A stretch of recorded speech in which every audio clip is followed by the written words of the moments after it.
Right, let's get into lesson 67, Hrad 223 part-timers. I'm going to tell you, so the reason why I skipped over 66 is because it's a recap lesson. You'll obviously have a look at the slides and then know that it's just revision. Please go have a look at it anyway. It's nice to obviously summarize everything and then go look at the activity, please, to apply yourself. It has it has a direct relevance to the summative one, right? That again, I'm going to just repeat. I would rather do in class with you directly. So if there are any questions that you do, we don't waste time. And you're sending texts maybe here and there. Not many of you actually do, but I'm not going to record like a random video for it. Well, I can record it, like I said. No, I'm going to address it in class. So please do attend on the 12th of October. Okay. All right. So this is it's an introduction to what's the first lesson, should I say, to a brand new subsection called collaborating with other media. It's lesson one of three.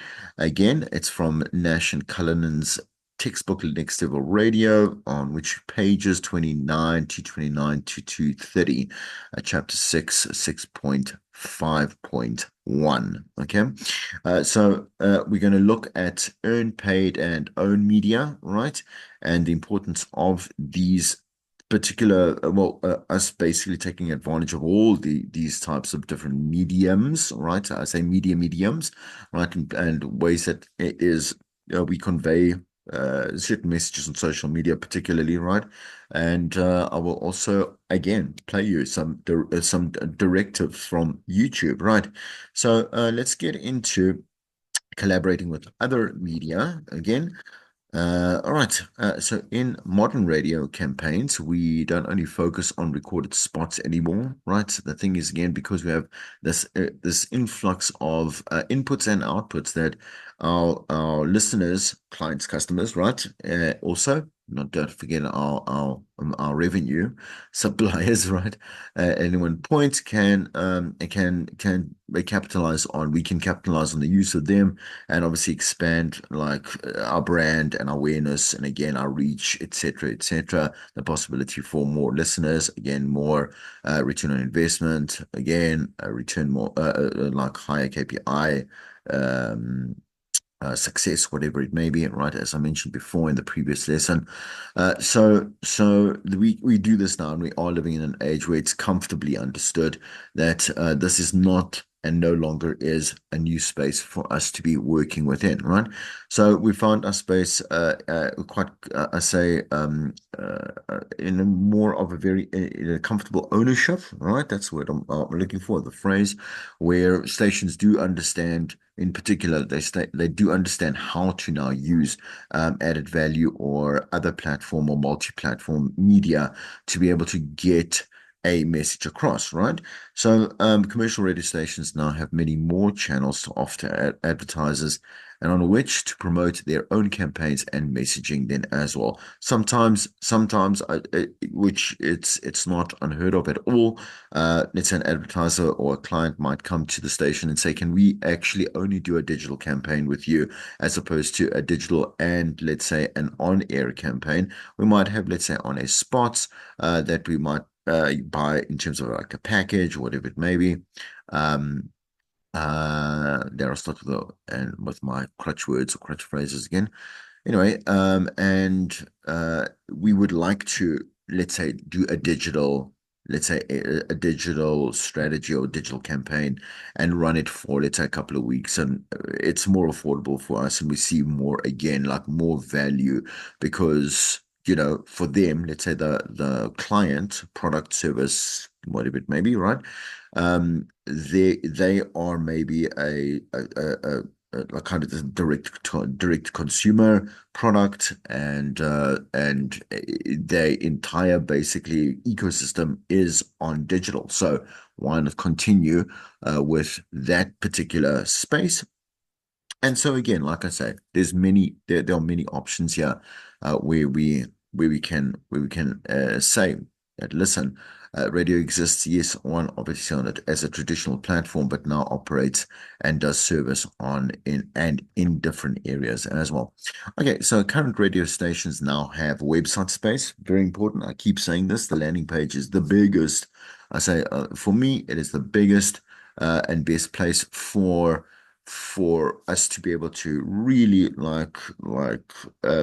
say and advocate and be like, okay, this is where you need to be in terms of knowing that you can get all the information, all the adverts, like all like our maybe our external like so we might include RSS feeds, or we might include embedded content, or we might include, like I say, everything and anything you can find here. You're going to download the app there, you're going to listen live, whatever it may be. The website is the most important, most effective tool to be able to use as part of any of these other ones that you are going to come across when I'm saying online stuff. So looking at, let's say, for example, social media accounts, right?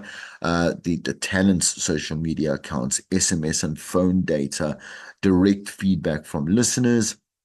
Again, all are important, but again, most effective at the website and the landing page is where you want to look at, right? Pre and post listener feedback data, very important. So I would take this direct feedback, pre and post listener feedback data when you are looking at maybe evaluating again a certain aspect of what is going on, a certain what is it like ooh, an element, yeah, I would say like an on-air element, or again a content element, right? That needs some maybe again pre and post analysis so that we can see how that particular campaign went, whatever it may be, or that particular piece of content, that particular whatever it may have been, right? That would sit, I think, just as a different subsection over here. So on the ground activation teams, that's always nice. So to be able to have people out and about, on the streets, quote unquote, wherever that may be, shopping centers, festivals, as we say, literally on the streets during high traffic times, at and literally interacting right with people and saying like, listen, take a pamphlet, take this, or come have a look and try this particular product, or here's a sample, etc., right? In line so that we know that the radio station and again the product services, etc., that they are promoting or are working with, or just the station itself, right, is alive in different spaces of that particular listener's line of sight, right? So eventing capabilities, programmatic buying of the generic component of a promotion on their streams. So again, that like wherever it is that you are streaming that particular services, we might decide to just like hop on in there, stream only capabilities, podcasting capabilities, video production capabilities, and endorsements with and from their tenants. So obviously that kind of brand ambassador, even if it's a cute or whatever it may be, is very important for knowing these are different ways that we can get a message across in 2024 and onwards, with hopefully some new stuff as well. We always will be improving and adding more. Again, the context of augmented realities, VR and AR and AI and all that type of stuff that will somehow come to play into the effect of how it is the result, solution, whatever it may be, right? Sorry, man, I just wanted to switch my phone off there, or just, someone is calling. Right. Yeah. So the thing is, again, we don't know where it's going to go, and it's going to be so. There's exciting places and spaces that our medium. A core medium is going to branch out into, and again, media in general, always evolving, which is super cool and super fun, right? So whenever a radio operations team member is designing a promotion or a competition, they must consider all of the methods and means that are available to them. So this is where we come into just the concept of owned media earned media and paid for media. So what I'm going to do is just do a little bit of an introduction to it, and then we're going to go to a video, and then we'll come back obviously to the lesson, right? So owned media is, for example, I now post a blog on my site, right? Okay. And I do a little bit piece there, or I do video content for my social media, whatever it may be, YouTube, Instagram, TikTok, etc. Right? Earned media comes into where someone will go and share that. All right. So it's still free. It doesn't cost us anything. As media, owned media is either. The third, obviously, of the three of them is paid for media, which is also all of these are effective and all of these are important, right? So where we go now and say we want to increase the number of, let's say, followers on our page, or whatever it may be, right? Let's say traffic to our landing page, or traffic to a customer page or a customer service, etc. We would go and then go and pay for that media. Maybe it might be digital marketing, it might be traditional marketing. So in terms of print, print and TV, or it could be, I mean, I really don't want to confuse issues here, but it could be paid media obviously on our platform itself, right? But wherever you're going to go and take out money, do it obviously have a little bit of a budget, etc., and work with that, right? Like you're going to consider it under paid media. But in this context, predominantly we're looking at like digital marketing, the digital space, and kind of those outlets that we do, put out a budget, create a bit of a, like I say, like a post, survey, etc., and then look at, let's say, how that roll out. And we obviously have the analytics. The analytics are what we're driving here, right? So the analytics will tell us day to day. This is why it's so great to advertise on social media, is because the analytics are so clear and also very thorough, especially particularly Facebook business, right? And I say that because it really is, not because I prefer Facebook in any kind of way, but I really do. Whenever I've taken out an advert, or I've used paid media on Facebook business, like I've got a lot of information. It's great. Like I say, Excel spreadsheets that you download for lead generation in particular. I did one that was the last one that I can recall that I did when I did a bit of a call out for my mentorship program. Again, let's say different ways that you can go and approach these people that have filled in the form or whatever it is, telling me in specific what they're interested in, or what their qualifications are, or what their current profession is, whatever it may be. And then, there's obviously timeline graphics, so you can see trends and the type of so the effectiveness of that particular target market that you have been or you did define within paid media, and that particular post or promotion, etc., and seeing whether you are reaching them. Did you go and define this correctly? Did you go and pick the correct interests, hobbies, pages that they follow, people that they follow, etc., right? So I can carry on about this so much, but I think you understand that like obviously I can see a big buy-in to paid media, and again owned media, again, and earned media. So for example, I'm just going to use my business as an example. So with owned media, you can just go to chrisjohnmedia.net, and I get a lot of traffic, like I say, and I've said before, enough traffic, should I say, on that particular site.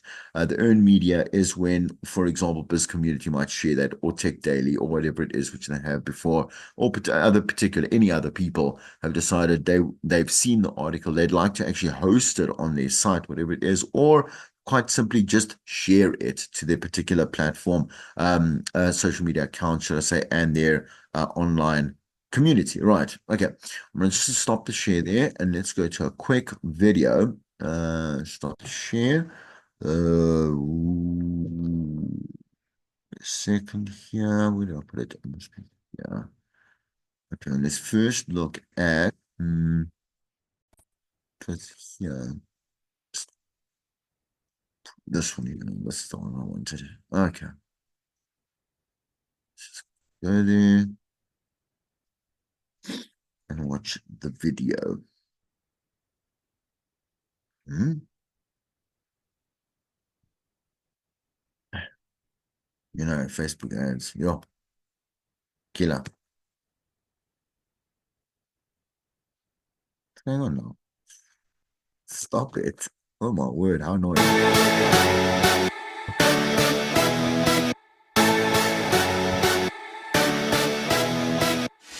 When devising your digital marketing strategy, it is vital to understand the different types of media that can be used to communicate with your target audience.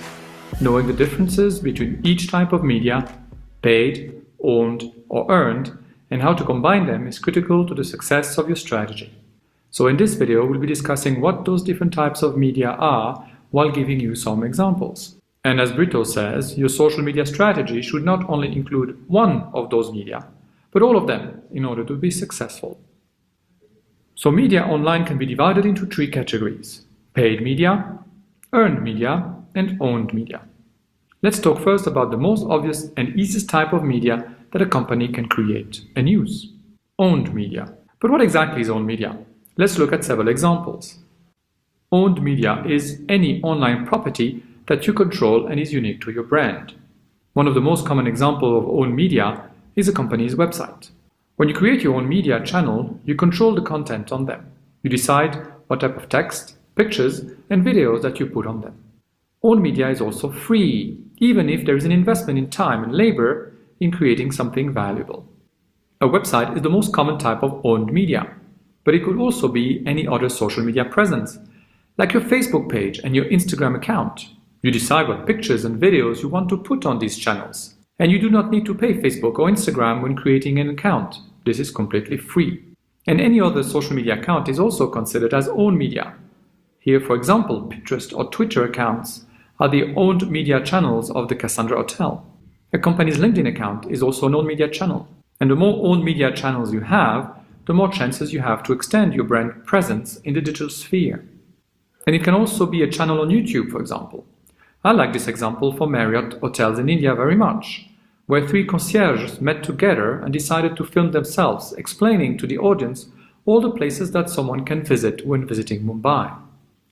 They created the video and decided on the content, and they uploaded it for free on their YouTube channel. This is a great example of a hotel chain leveraging a known media channel to explain to a potential visitor why the destination is a great place to visit. And finally, another possible owned media channel that could be used by a hotel to communicate to its target market is a blog.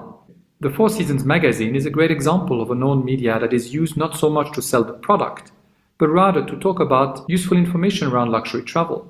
This online magazine is very similar to a traditional travel magazine like the Condé Nast Traveler that offers travel inspiration to its reader. But the Four Seasons magazine is free to read, and there is very little effort to sell anything, but for that call to action button on the very top of the page. So creating a blog is free, but the effort in creating the content is not. The time and the labor investment in creating a blog/magazine like that are worth noting. Now that we understand what owned media is, let's discuss what paid media is.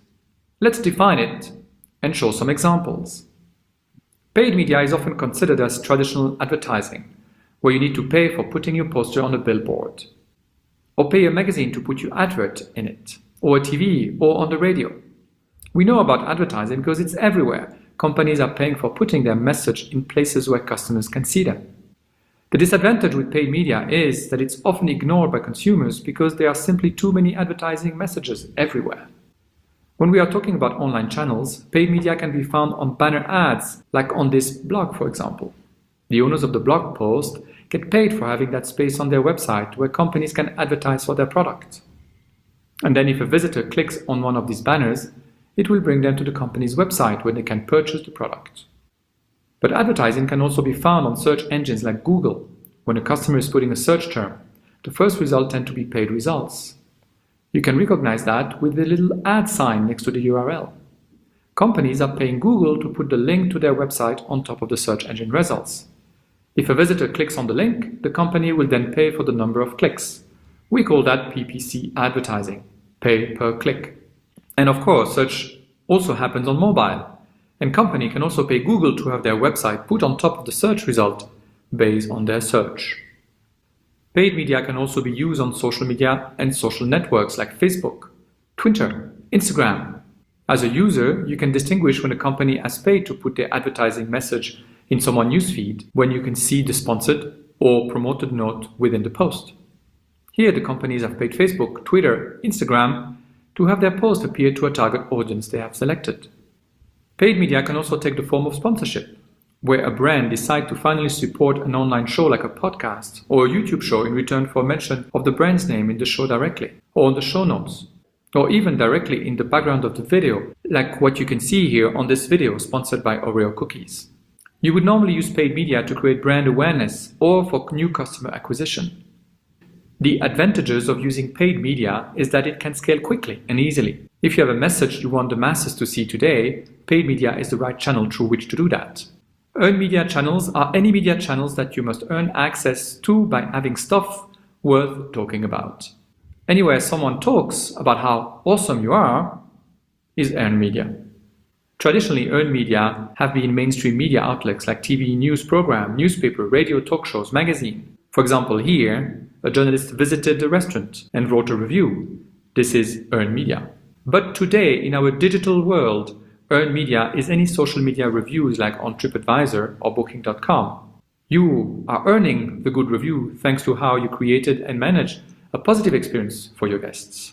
And this can also happen on any social media. The customer here was very satisfied with their experience at the Roger Smith Hotel, and she mentioned it on Twitter for all her followers to see. And sometimes a review can be visual.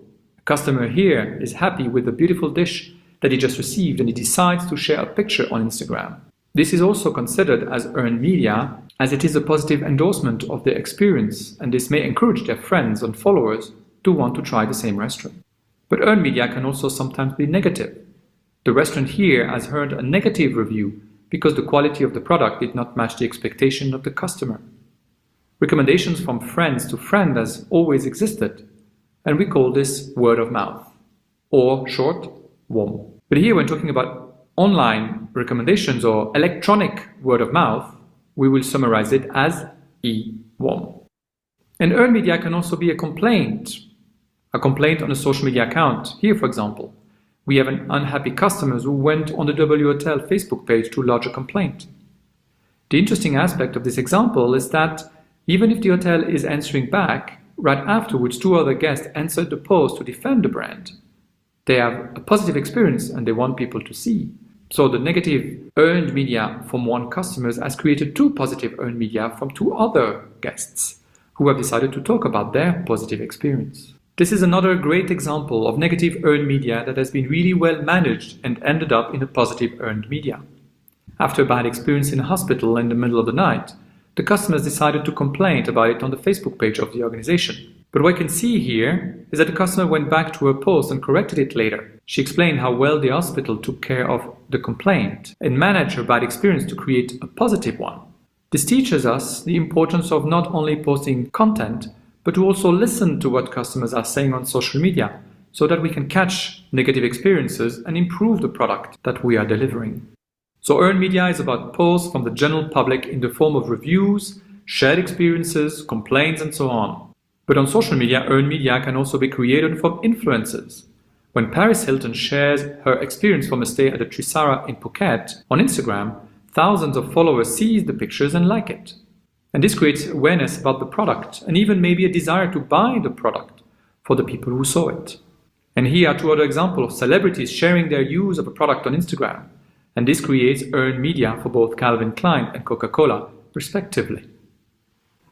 But it is very difficult to get those celebrities to post pictures about your organization, especially if you do not pay them. But someone does not need to be a celebrity in order to become an influencer. You might have someone who has created their own blog or their own YouTube channel, and they have maybe 1,000, 10,000 fans and followers. We call them micro-influencers. They are everyday consumers, but they have a bigger following and are able to drive higher levels of engagement because of that. And a travel blogger will be giving much more details about the destination and maybe your property, which might result in higher levels of conversion. So to summarize, earned media can be created in 3 different ways. The first way is traditional media, like newspapers, radio, TV, magazines, where earned media is created in the form of articles, documentaries, and reviews. Earned media can be created with the general public, like customers and fans, as they share their experience online in the form of social media posts, reviews, and so on. And finally, earned media can be created through influencers and micro-influencers, as they share their experience as well through social media posts, blogs, reviews. But the reach on this type of earned media will be bigger, as their numbers of followers are much larger than regular consumers. Although each of these channels play a critical role in your content and social media strategy, the real power is when you can integrate two or more of the channels into one plan. And this is what we'll be seeing in our next video, where we'll discuss what converged media is, and we will discuss what new type of media is created when two types of media overlap. If you want to read more about the topic, I would highly... That's pretty cool. Agreed. All right. And if you do want to follow, I mean, there it is. It's Chris Meylan, right? Meylan. Cool. Okay, I'm gonna just close that over there. Let's go back to the lesson and we'll close up with another video. Just a second. There. Okay. All right, so we are in under, yeah. So we're going to now just revise what he has said to us because he was quite, like I say, he was quite thorough. Let's look at owned media. So brand driven and unique to each particular brand. As I've mentioned before, it's stuff that comes from websites, microsites, blog sites. A radio station's website is their digital home, the space where they have the most control over their content, social media platforms, any mobile applications or mobile sites that they might be using as well, or might obviously own, right? Okay, so owned media is where you are in full control, you publish, etc., and going on like that. Okay, a wider presence gives the radio station a better chance of people seeing, hearing, and understanding their messages, which then drives the objective of having more people consume and engage with the station's content, right? If we look at, so here is, and I'm going to just hop onto a small little video from a Mark Bunchek, right? Okay, in just a moment. But let's look at own media is usually the destination. We want to obviously have, as I said there, the landing page where you want to go. You want to go to the actual accounts of the radio station. That's where you want to go. You want to go to the actual podcasts from the station's podcast hosting platform, whatever it is, wherever they have the accounts, etc., etc. Again, you want to go there, right? So in a nutshell, anything that the radio station directly has control of, and it's 3 C's to make sense of: own media, content, community, and then context then as well. So you can go obviously have a look at that particular, just quickly, no, it doesn't, I have to enable the editing. All right, just quickly, I'm just going to jump back to, it's a very short video, but it's cool anyway. Right, got the shared source. Go here too, so we know who Mark Bonchik is and what he's saying, particularly the power of the narrative. Nice short little video here that I wanted to play out. Right, really now, really YouTube. Anyway, come on. It was really about its products and why its products are good and whatever it kind of wanted to put as a good public face. It was really just about who they wanted to be and who they wanted you to believe them to be. But that really doesn't work anymore because companies are Good Lord. Okay, just a lot like people now. And if you think about when you sit down to get to know someone, you aren't really satisfied if they just kind of tell you who they are. You want to know more about them. Like, okay, if you tell me you're an artist, I want to know, well, where did you go to school? What kind of art do you do? What have you done in the past? What are you working on now? What kinds of things are you planning to work on? I want to know the whole story. Or when you interview a candidate, it's not enough to just know what job they want to do with you. You want to know where they worked. You want to know where they went to school. You want to understand the through line of what ties their career together. That's the direction that the story and narrative for a company or a brand needs to go. Yeah, well, nice little short video there, but very cool in terms of, let me just stop the share there. It's kind of coinciding, adding that value to what it is that he's saying just over here, right? Okay, looking at the 3 C's for content, community, and context. Right. Let's break it down quickly. So with content, the foundations of owned media strategies are your content channels. So one, these are, well, not one, this is the vehicle which you deliver your content to, as you've seen obviously in the so in the previous obviously video, as to how important it is for that control, like we say, that place that everybody can know, they can get everything. You want to deliver that content to audiences directly, no mess, no fuss, and unmediated by a third party at any one particular time. No worries, huh? No mess, no fuss. As I said, most common channels obviously are your mobile apps and your websites.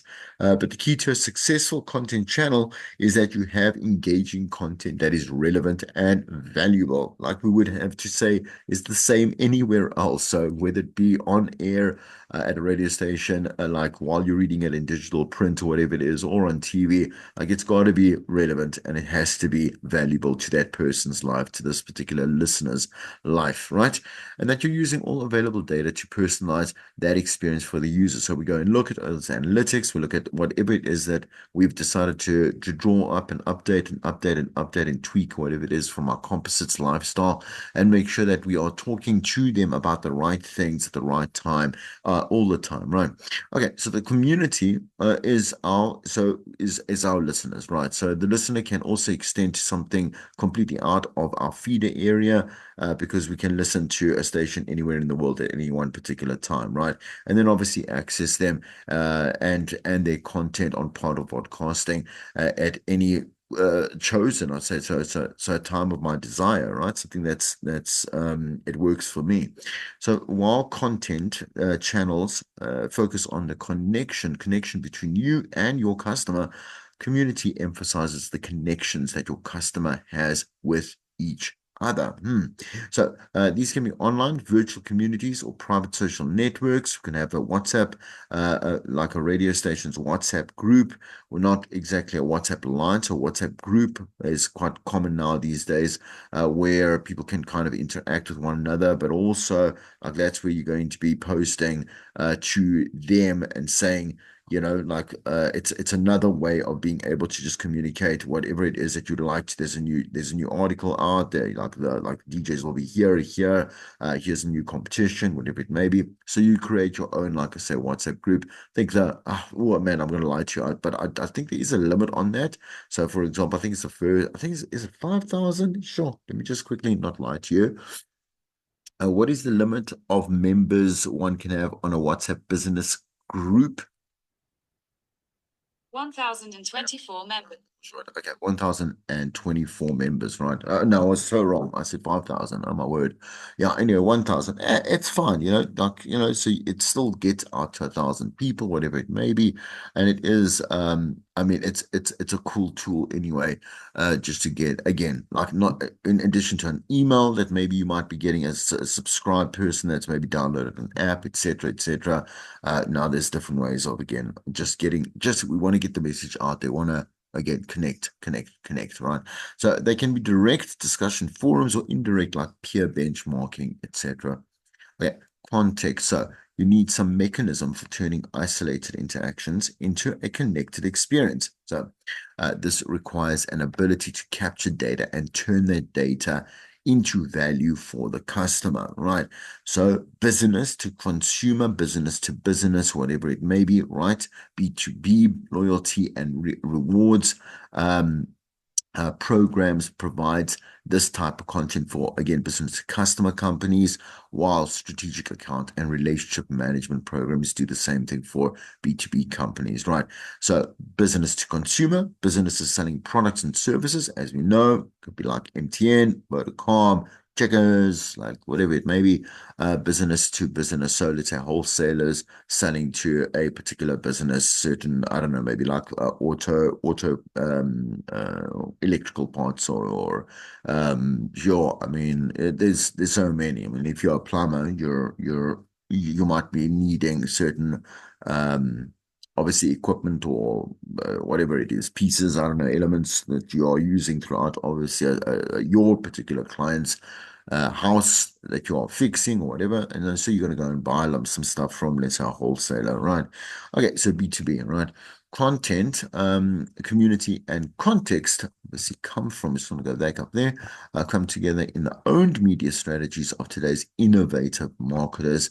And obviously these brands create engagement platforms that pulls prospects and customers towards them. Once people see that you can do and feel and touch whatever it is quite nicely, and it appeals to them, both as a customer, obviously as a client, they're going to gravitate and they're going to follow and they're going to, like again, the algorithmic rotation or whatever it is, spit out of what content comes out from that particular provider will tend to pop up more on that particular consumer, that online consumers feed. Examples of companies who do this really well are Safaro, right? So they created their own channel for delivering content, its own communities for building connections, and created a context for capturing data and creating value. The building blocks are Safaro's loyalty programs, their mobile app, their beauty talk community, and their Color IQ services. So really all stuff that actually complement, once again, that particular core of this particular brand, right? So customers can use the Color IQ service to find their best shade of makeup for their skin, access preferences in their profile, see recommended products in mobile apps, and discuss tips and techniques with experts and peers through the online community. So once again, just kind of like, because I am just, once I read off this, quite clear, again, just straightforward as well. But once again, just to be able to see that when we are, and this, creating a product, we make sure that the added value aspects of that really, really, really add a lot of like richness and dimension to like the experience that one would get, for example, going to, let's say, a landing page, going and using a mobile app or whatever it may be, and saying, yeah, like, listen, like, this is great for me. I want to kind of stay here longer. I trust the service more. I am busy buying their products. I'm happy with the service, happy with obviously the outcomes, etc. My experience in general, like that's all good for me. So keeping them there longer, but making sure that you're adding more dimension to the value of your service, product, or brand, right? So here's another one. Vail Resorts created an owned media platform called Epic Mix to engage skiers for its resorts. Epic Mix is a cross between a social network and obviously an adventure. Well, not obviously, I don't know this, like an adventure game. So RFID technologies, in the lift tickets, track the locations of skiers and their friends on the mountains and their times on various runs, because obviously this is really important to this particular recreational activity, right? Skiing. So they earn badges, post photos, send messages, compare times through Epic Mix mobile apps. The mobile app, in the large part due to Epic Mix, Vail Resorts grew revenue, profitability, and market share through the recent recession, while others fell behind. Very cool, very interesting, and nice to see a success story here. Again, if skiing doesn't apply to you, or like if tickle your fancy, whatever, this means nothing to you, right? And you're going to say, oh, well, what do I care about? Like them sending or posting photos, sending messages, posting photos, and kind of that competitive nature of comparing times, right? If you are a gym addict, I think which most of us can actually, or fitness addict in some other way, you would probably have some kind of app on your phone, right, that tells you a little bit more exercise that you can do, again, where you rank against other people that are registered as obviously like you are as a member, like your BMIs, your, what is it, your body, so your body mass index, your percentage body fat, all that type of stuff, your progress throughout different months, whatever, and your like your nutritional intake, things like that. And I'm speaking specifically of the InBody app that is propagated specifically across, I think, Virgin Active as well, but also Planet Fitness, right? So I'm saying that it will appeal to you should you be the right person for that particular company, right? Customer, right? Customer to company. Own media strategies are of particular interest to companies when, excuse me, I just need to move that up because when I can't see that, who want to create direct relationships with customers. Look at Nike, who's created Nike Plus the running community. Under Armour is developing an owned media strategy around its recent acquisition of Map My Fitness, and Craft Foods has created an entire community around just recipes as social currency. So, my recipe, my cool, original, obviously unique, tried at home, try and test it, whatever it is, recipe becomes again, like a little bit of when I say social currency, it's something to be able to say, like so many people have downloaded it, or so many people have, shared it, or connected to me, or followed me as a cook, or whatever it may be, right? So social currency. Each of these owned media strategies share some fundamental characteristics. One, first, they create value for people beyond the products. Again, right? Say dimension, and again, that kind of like prolonged presence, and that will obviously lead to intangible, obviously, loyalty, right? That results into tangible outcomes. So buying a product, revenue, etc. Right. So second, they use data not just as a way to target a message, but as a way to create a useful service. And third, they treat people not as a passive consumer, but that's cool, active code creators. The first time I'm seeing that, or like, that term is now standing out from. That's great. Active code creators. All right. Let's look at example 6D from page 233. Nearly there. Just right across there. So we can have a look at this paid media example. And obviously, please just get that. Just take a moment to get your textbook ready. And you'll see that it starts as the following figures demonstrate how paid media and popular newsletters actually would work. So there's a fictional scenario there. Oakleaf.com has an industry email newsletter that offers space for paid advertisements, and this space is bought by advertising agencies such as Mesa Ultimate. So we know this, right? So we've seen newsletters, and again, it's a great way to. So it's obviously it costs a company completely nothing to send out a newsletter. So very obviously like cost efficient. But the more people that you have in your email database, so you may have 1,000, 2,000, 500,000, who knows, right?